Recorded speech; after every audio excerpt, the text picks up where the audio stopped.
O hoxh, kur na bëjnë magji, si mund ta prishim ato?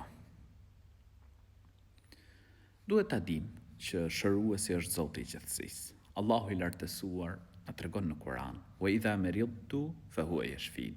Dhe kur unë sëmurem, ai më shëron. Shëruesi është Zoti i gjithësisë. Allahu i lartësuar është ai që na shëron. Dhe e këshilloj çdo njërin, çdo njërën që dyshon ose është i sprovuar me magji, që mos me humb shpresën tek Allahu i lartësuar, me kërku ndihmën prej të madhit Zot. Mos shko tek fallxhorët, mos shko tek të ashtu quajturit hoxhallar, por lutju dhe kërko shërim prej Zotit gjithësisë.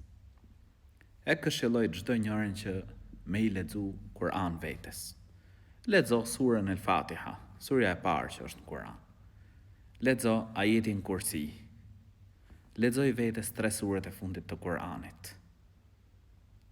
Luta Allahun e lartësuar me përkushtim. Përgjërohu të madhit Zot, se Allahu i lartësuar është ai që i largon vështirësitë, është ai që i largon sikletet, është ai që e largon magjin.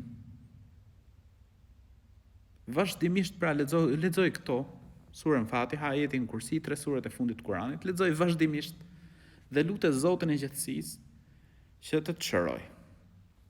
Po ashtu, e këshilloj çdo njërin dhe çdo njërën me e fal namazin.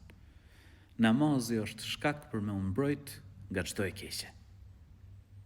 Në namaz ti lexon Kur'an, i cili është shkak për shërim. Wa nunazzilu min al-Qur'ani ma huwa shifa. Kemi zbrit pra, Kur'an çfarë është? Shërim. Kështu kuptohet prej ajetit. Po ashtu në namaz, në sejdë, është vendi ku njeriu është më pranë krijuesit gjithësisë. Aty me bo lutje shumë, me lut Allahun e lartësuar që me t'i largu sikletet, me t'a largu magjin. Dhe Zoti i gjithësisë është ai që na ruan, Allahu i lartësuar është ai që na mbron. Allahu ja lehtësoft çdo njërit. Amin.